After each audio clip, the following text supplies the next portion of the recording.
I've tried caffeine, I've tried weed, I've tried therapy and speed. All that I can find is nothing works as well the second time. Because caffeine counts as a coping mechanism.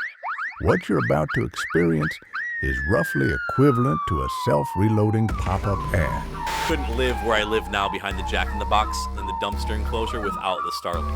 A gloriously egotistical know-it-all like a bad smell you can't Febreze away. Come on, I'm a paragod. I'm an alpha male. You're dumb. It's the kind of charm that makes you laugh and cringe all at once. Here's your host, Big Baby No Neck. Welcome to Rig Rot. What is Rig Rot? That's a good question. I am almost too old to be doing this anymore. Rot. That's a new phrase. I say it now. My sons, my daughters, brain rot. It's basically mindless scrolling of the TikToks and the YouTubes. And yes, I'm going to say it like an old man. The YouTubes, the internets, the intrawebs. But instead of brain rot, this is a very specific EMS-themed rig rot. Where I come from, a rig is known as a dirty needle that heroin addicts slam into their goddamn thigh at midnight in front of you. That is what a rig is. Moving back to a different part of the country, a rig is what they call an ambulance. Weird, I don't know. It is what it is. It just seemed to fit. Rot, rig, welcome to Rig Rot. This is going to have absolutely no rhyme or rhythm. This is just creative, comedic EMS humor for your listening pleasure, ladies and gentlemen.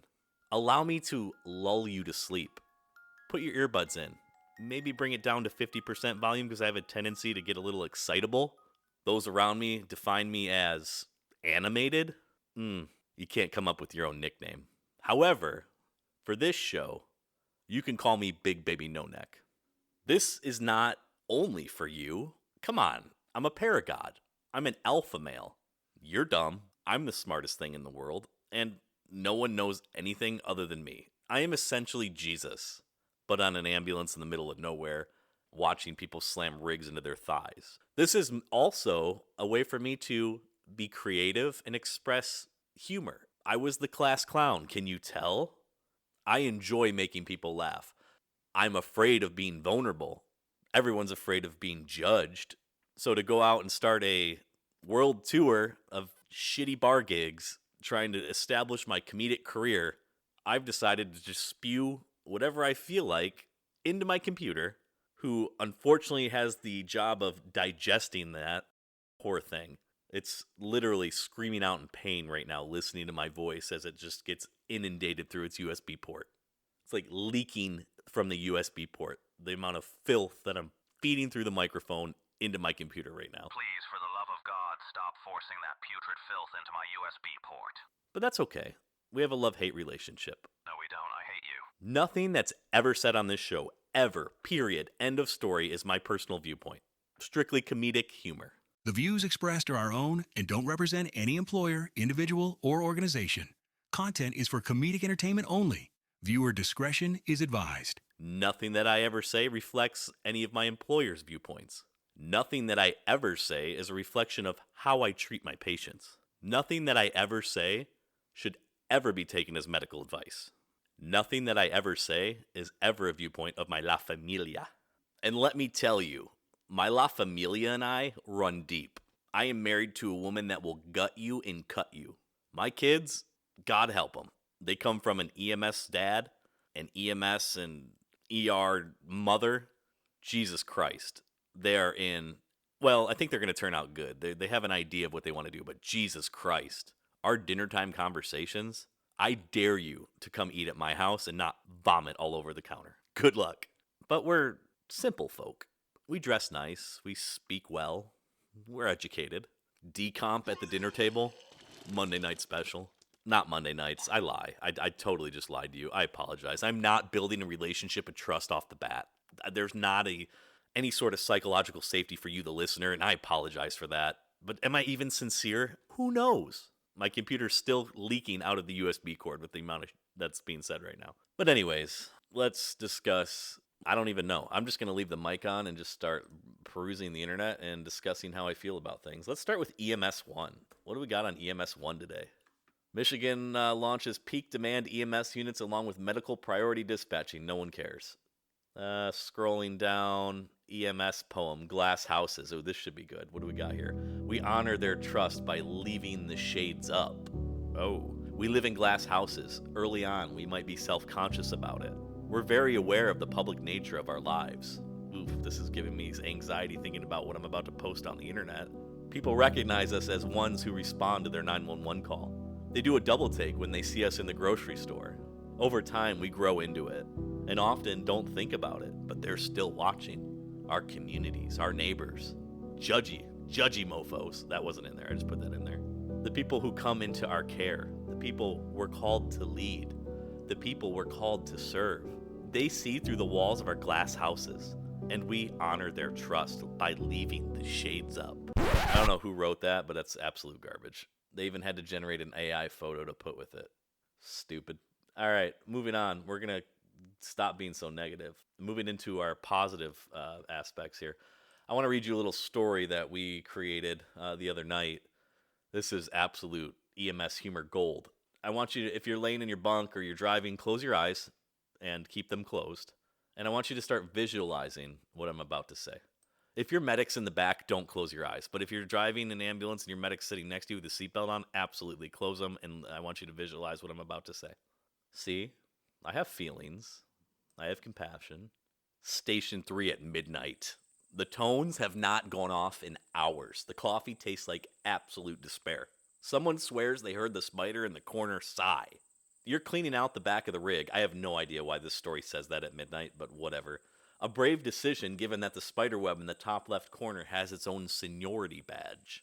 Every new recruit salutes that spider out of respect. Tonight, it sways in the draft like it's judging your life choices. Suddenly you hear a familiar zip, zip, zip. Only it's not the body bag being inventoried. No, it's the body bag zipper. The one that's always stuck halfway down, caught in an eternal limbo between alive and paperwork. You try to fix it, but of course it just squeaks loudly like it's screaming in nylon agony. You mutter something about existential horror and move on. Meanwhile, Bob, your CPR dummy, is propped up on the gurney. Someone in training must have practiced mouth-to-mouth a little too enthusiastically because Bob's wearing smudged lipstick and a permanent expression of betrayal. You swear his eyes follow you when you turn the lights off. You finish restocking, close the doors, and head home at 0600. Oh, I missed those early shift changes. As soon as you walk through the door, your spouse says, "What is that smell?" You try to explain that it's from the call, but there was no call. Just you, Bob, a half-zipped body bag, and the world's oldest spider watching you question your career choices. You smile faintly and mutter, "It's fine, Bob and I just had a moment." That is poetic. That should have been published. Not that we leave the shades up in our glass house. You live in a glass house. Why do you have shades? The sun is coming through the glass. It doesn't even make sense. Now I'm just getting upset about it, and this is why I created this podcast. This feels so good to release. And if I can make you giggle or cry or go out of service for a code brown, that is mission accomplished. We did it, boys. We're bringing you home. Can you dig it? Well, EMS 1 failed to deliver. However, it did allow me to contrast my poetic, AI-inspired EMS fantasy to a publishable academic piece of poetic writing about having shades in a house that's completely made of glass to keep the sun out. The hell. Ay. All right, well, moving on. We'll get out of that EMS poem. I'm going to continue to scroll down here. What paramedics want in 2025? That's a very good question. What do I want in 2025? The hell out. All right. Let's do it. Let's do the top 10. The top 10 things paramedics want. Starting with number 10. This is the 10th most popular thing that paramedics want in 2025. A CPR dummy that doesn't smell like regret or old latex. Number 9. A trauma shear subscription because they vanish faster than your will to live during the flu season. Number 8. Narcan scented candles for that authentic street medic vibe at home. Number 7. Dispatch tones that play soft jazz instead of trauma triggers. Number 6, a patient who actually has their insurance card and not "it's somewhere in the house, I think." Moving into the top 5 things paramedics want in 2025, a partner who doesn't narrate every call like it's a podcast. Save it for the podcast, bro. Number 4, defibrillator batteries that don't die faster than your motivation halfway through a 24. Top 3 things that paramedics want in 2025. A Lucas device that also gives back massages between calls. That is intriguing. Number 2, ambulance Wi-Fi strong enough to allow you to Google how to fix your own burnout. And then the number 1 thing paramedics want in 2025, out of everything possible from extra PTO to pay raises. No, they would rather have a crystal ball that tells you whether the chest pain is indigestion or an 8-page PCR waiting to happen. Well, that was a great little taste of the top 10. But as we continue to scroll down through, it's a nice little exclusive content. Download your free copy of How to Fund Community Paramedicine. If you're going to go be a community paramedic, bro, just go get your nursing license and make real money. End of story. Changing catheters in someone's living room for the same amount of money that I make now? Absolutely not. The idea's there. I get it. Like, you want to go out and you want to keep people from going to the hospital. 100%. But not for those wages. Yeah, but we get paid a little more, and I find an internal satisfaction like a deep itch that can only be fulfilled by inserting a catheter into a grown man. Yes, no. Just go to nursing school, and then you can change catheters for actual money. The only inkling of life that I feel at work is when all hell is breaking loose and I have to help solve problems and reverse things that are actively killing my patients. That is the only moment at work that I semi-feel alive, with the exception of punching out. Do not take that away from me and make me community paramedicine where I'm doing wound care. I will go to nursing school and I will do wound care, and I will feel alive when I'm making real money doing it. Yeah, but does it truly satisfy that itch? But maybe that's just my opinion. I don't know. There's a picture here that shows a child who's unconscious next to a bike with a paramedic. Hold on, I gotta click it. He's got his stethoscope. Okay, he's listening to lung sounds. My bad, I had to zoom in. I'm going to need glasses. And it says the end of delayed documentation. The other guy is basically documenting while this kid is on the ground, absolutely lifeless. So Zoll is coming out with it's a robust medical app, cloud-based patient care reporting. They don't understand that half of us work in a place where we don't get goddamn cell phone service. Hopefully there's an offline version. We'll just assume that they figured that out. However, they did not impress. Miss Big Baby No Neck texting me. Let's see what she has to say. She is currently at work dying right now of an upper respiratory. Non-infectious. She's not febrile. Just chill the hell out before you start judging everybody. Heaven forbid somebody goes out in public with a little bit of a cough. At some point, can you bring me a few bottles of water? Absolutely, my love. I will bring you... I'm stopping and stuttering because I don't even know if we have bottles of water. We have a well. The water is the best water I've ever drank. So bottled water is not a thing. Not to mention all the microplastics and the leaching and like the forever chemicals that are just making your testicles shrivel up. But yeah, I'll bring her some water. She doesn't have testicles, so at least now you know my sexuality. You're slowly putting the puzzle pieces together in this very first episode. Back to the Zoll nonsense. Spend less time charting. Yeah, we can lock on scene. Yeah, because I'm going to be documenting when there's a pediatric cardiac arrest. Okay, buddy. Sure. Whatever you say there. Okay, pal. How about we come up with some charting software that recognizes that EMS professionals have a 3rd grade level in language arts and autocorrects the term drunk to clinically intoxicated automatically. That's now we're in business. I love how I have so many things to do as well. Like, there's so many things I could be doing right now, but instead I'm just ranting into a microphone facing a wall in my house. Should be doing homework that was due a couple days ago. I'll get to that. I did the dishes. Miss Big Baby No Neck's gonna be pleased with me, Pa. Just waiting for those tones to drop so I can go rescue Rick. Actually, Rescue Rick worked yesterday at the other agency, so he's off duty today. So actually, there is the possibility that I could rescue Rick. Dude's got a pack. A pack. It's probably the size of a Lunchable. Jam-packed with everything you could imagine. Dude lives and breathes stereotypical EMS firefighter. Like, you make fun of those people. Like, we have those, like, oh, yeah, that's... No, this dude is the dude. There was oversized lip balm. And on the lip balm, it said something along the lines of masculinity oversized masculinity, something along those lines to make it just like annoying Rescue Rick size chapstick. Like literally went out and bought man stick. Unbelievable. Because a little one would be, well, we wouldn't want anyone to think that we might like the color pink, right? We can't have a little chapstick. I gotta get the man stick. Which is good, because, I mean, you could use that chapstick and eventually use it as deodorant, too, with the size of the stick. 1 swipe on your lips, 2 swipes on your pits.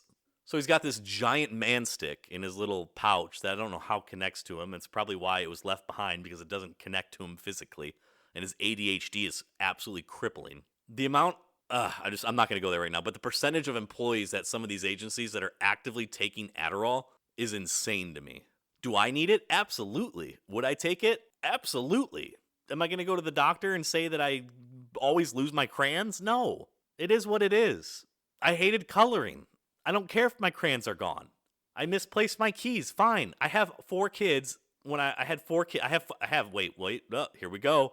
Need that Adderall. I have 4 kids. I still have 4 kids. Haven't lost them. Do I need meds now, doc? Ooh, going off on a tangent. Starting to let those, the creative juices are starting to flow. Whatever gland is in there, the hormone monster, is just pumping out those creative juices. My computer's still leaking out the USB cord, weeping in pain as I continue to spew. Please turn me off, I beg of you. And you know what I need? Another cup of coffee. Should I leave it recording so you can hear me muttering to myself as I go down and make coffee in the other room? That's where the real good stuff comes out as I mutter down the stairs. You think this is gold? My incomprehensible muttering is pure gold. Going on 22 minutes now, 22 minutes of absolute nonsense. You are welcome. This is the definition of rot. But it's rig rot, so it tastes a little bit better. Save your thumbs. Those calloused little thumbs of yours. Give them a break. Put some of that oversized man stick, that lip balm, on your thumb. Rub it in there and just take it easy for the night. Turn off the lights in your bunk. Pull your little blanket up to your cheeks. Take your goddamn socks off, because sleeping with socks, like, what are you doing? I can get socks on in 10 seconds, boots in 30. Just take your socks off. Don't take your shirt off, though. I swear to God, if I wake up in the bunk room and your shirt is off, we are going to have problems. Smells like macaroni and cheese without the cheese. Like, you know macaroni when you make it, and like you're about to strain it, and it's got like that cloudy water, and it just smells like starch? That's what you do when you sleep without a shirt on at the station. Don't do that to anybody. It takes me 24 hours to get that out of the room. The problem is, I'm hoping that this helps you giggle, de-stress, drive home without falling asleep and killing yourself because you just got raped for 48 hours. But if you're using this like I fantasize, like you're allowing me to just provide you with this rig rot lullaby to sleep, I feel like it's too stimulating. We might have to bring it down a notch. Let's just talk in a normal tone of voice. Nah. Wake up, bro. You're at work. You're not here to sleep. What were you thinking, dude? Come on. I'm going to be making some stickers, dropping stickers, putting together the website, putting together the socials. I hate the socials, but they'll be there so that at least if you want to share this wealth of knowledge and comedic humor, so that others around you can maybe get just a 22-minute escape from reality or drive home safely without killing themselves and falling asleep because, well, just one more transfer. Just one more. This toe pain has to go. Right now. Like, we got it. Why aren't you in the truck? Poor thing. Keep fighting the good fight. Can you dig it? And then one last thing here. We're going back to EMS 1 to find some sort of stimulation, motivation. I just clicked the deals and discounts section of EMS 1. Always looking out for us here. Let's see, what do we got here? Tractor Supply Company. Everyday benefit for military and first responders. Let's see what they got. Tractor Supply, the old Tractor Supply Co. Oh, your ID me. So you can actually, as a medical first responder, a paramedic or an EMT or an advanced, you can actually get a discount at Tractor Supply Company. No. Don't get twisted. This was not sponsored by Tractor Supply Company. Literally just luck of the draw. I was honestly hoping that it would say police and fire only so I could rip them. But good for them. Hero Days, 10% off. Pretty cool. Way to go, Tractor Supply Company. What do you got? What do you got right now in your deals? What do we got? 10% off. Can I stack my discount? 10% off this ATV right now, this side-by-side. Can I stack my 10%? So a total of 20? Let's do it. Halloween's coming up, so all their discounts are on Halloween bullshit. We've got a 6-foot rooster skeleton. That's kind of interesting. Right now, for a limited time at Tractor Supply Company, you can double, triple, and quadruple stack your hero discounts. Just use promo code 6footchicken. With 6-month financing. It's in stock where my Starlink thinks that I'm living, and I'm not. I'm like literally another time zone away from where Starlink is putting me, which is ridiculous. Here we go again. Inspired by the 6-foot chicken skeleton. I turn on the TV. All I get is Minnesota Twins. I don't want to watch the Minnesota Twins. I want to watch my team. I go to search something, and it tells me in Madison, Wisconsin, where I can find it. I don't want to see anything in Madison, Wisconsin. I want to find it in my town. Why does Starlink do that? Like, it's ridiculous. Love the service. Couldn't live where I live now behind the Jack in the Box in the dumpster enclosure without the Starlink. The internet is immaculate. But, like, the pinpointing of my location, like, all my clocks are, like, the wrong time because the time zone is different. Just, like, get it together, bro. You're literally able to send... You're working on getting somebody to Mars. You're able to land a rocket after you shoot it up without it crashing most of the time, right? You know, there are some outliers. You figured out how to make electric cars that when they catch on fire explode with water application. But you can't figure out how to get my IP address somewhat accurate where I can get my local sports team on the TV. Fantastic. Another example of how the little guy doesn't matter. But you know what? When there's enough of us little guys, we'll get it. We just got to band together. Hold it down. Hold fast, boys. Can you dig it? Well, we're at 29 minutes and 40 seconds. I'm going to edit this down to maybe 25 minutes with all the BS pausing and mouth breathing that I'm doing. I have no idea when I will create another one of these. My life is chaotic and in complete shambles. However, if you like what you hear, And it satisfies that deep itch. go to rigrot.com and subscribe, whatever. I don't even know what I'm going to do. I haven't even bought the domain yet. But go to that website because by the time this is released, you'll be able to go to rigrot, rigrot.com. You can just click things on the website, report it to Google as inappropriate, whatever you want to do, knock yourself out. Don't forget your lip balm. I'll take a little bit of that to grease up this here catheter.